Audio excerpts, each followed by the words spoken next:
Thank you. Welcome to the third segment of our present series on the 8 covenants of the Bible. In our first session, we primarily dealt with introductory material, explaining the differences between conditional and unconditional covenants, and then separated which were covenants God had made with humanity in general, and which covenants he made with Israel in particular. In our second session, we then turned to the first of these covenants, a covenant that is called the Adamic Covenant because it was made with man in the Garden of Eden. We pointed out that the Adamic Covenant was a conditional covenant, and it was made between God and Adam was the representative head for the human race, and so the covenant was really made between God and humanity. And then God laid down 7 conditions, provisions, commandments in this covenant. Only one of these was a negative commandment, and that was the eating of the tree of the knowledge of good and evil.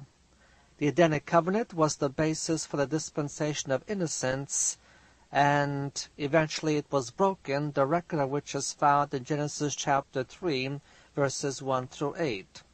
And the Adamic Covenant, being a conditional covenant, is now no longer in effect.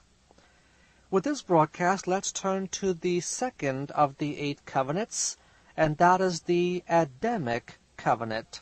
Named after Adam, the Adamic Covenant, and the record of the Adamic Covenant is to be found in Genesis chapter 3, verses 14 through 19. And Jehovah God said unto the serpent, Because thou hast done this, thou art cursed above all the cattle, and above every beast of the field. Upon thy belly shalt thou go, and thus shalt thou eat all the days of thy life. And I will put enmity between thee and the woman, and between thy seed and her seed. He shall bruise thy head, and thou shalt bruise his heel. Unto the woman he said, I will greatly multiply thy sorrow and thy conception. In sorrow thou shalt bring forth children, and thy desire shall be to thy husband, and he shall rule over thee.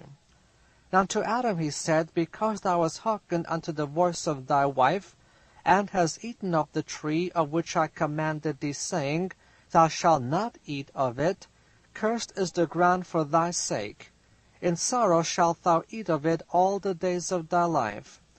Thorns also and thistles shall I bring forth to thee, and thou shalt eat the herb of the field. In the sweat of thy face shalt thou eat bread, till thou return unto the ground. For out of it wast thou taken, for dust thou art, and unto dust shalt thou return. Now the ones involved in this covenant are again God and Adam, and once again Adam simply stands representing the human race. And therefore this covenant is made between God and humanity in general. In this covenant, God addresses 4 distinct persons. First of all, the serpent. Secondly, Satan himself. Thirdly, Eve. And then fourthly, Adam himself as well. Now in verse 14, God addresses the serpent. And concerning the serpent, God states that the serpent would be cursed above all creatures, and would have to crawl on his belly. Now this verse implies that originally the serpent had legs, or was somehow erect and did not need to maneuver on the basis of his belly. But now crawling on its belly will become the serpent's lot. And the reason for this judgment was that the serpent was used as Satan's tool to bring about the fall of man. And so whenever we see a snake winding its way on its belly, that should be a reminder of us that that was Satan's tool to bring about the fall of man. Then when God turns secondly to Satan, there are 4 provisions given in relationship to Satan in verse 15. Number 1, there would be perpetual hatred between Satan and womanhood. And then secondly, this hatred was to continue and culminate between Satan's seed and the woman's seed. Now the seed of Satan will eventually be the Antichrist, while the seed of the woman was Christ himself. Thirdly, ultimately the serpent would bruise the heel of the seed of the woman, and this bruising of the heel is something that occurred at the crucifixion. But then fourthly, the seed of the woman will crush in the process Satan's head, and indeed the death of Christ was Christ's victory over Satan, and this was evidenced by means of his resurrection. So this first prophecy of the Lord's victory over Satan goes on to say, the woman's seed, whose heel Satan will bite, will in the process crush Satan's head. Then thirdly, God turns to Eve and all womankind in verse 16, and for womanhood he spells out three provisions. First of all, there was to be a multiplication of menstrual pains and conceptions. It is obvious then that the nature of conception before the fall was radically different from what it was after the fall. Now, since after the fall a woman can generally is able to conceive once a month, apparently before the fall the ability to conceive would have been much rarer. And apparently it is at this point that the monthly period cycle for a woman came into being. Furthermore, secondly, God says a woman's periods are to be accompanied with discomfort and pain. All of that is really part of that first provision. There'll be a multiplication of menstrual pains and a multiplication ability to conceive. Secondly, when a woman does give birth, it's going to be in pain. And that means before the fall, a woman was able to give birth to a child without any pain whatsoever, but that is no longer the case here. As a result of the fall, when a woman gives birth to a baby, unless drugs are administered, it is going to be a painful process. Then thirdly, the wife was now to be in total subjection to the husband. And this principle, of course, has remained in effect even up to the present time. As we go through the pages of the Old Testament, we read of various divine commandments which require women to remain in subjection to the authority of the man, and even in the New Testament this does not change. And even in the body of Christ this does not change, for especially the believing wife is to be in subjection to her husband, even according to 1 Peter 3:1, even if the husband himself may be an unbeliever. Then fourthly, God turns his attention to Adam and all men. And Adam, all men, or the entire humanity, were now subjected to three specific provisions on their own. First of all, the earth was now cursed. Now remember what I said yesterday, and that is that labor was part of the condition of man before the fall.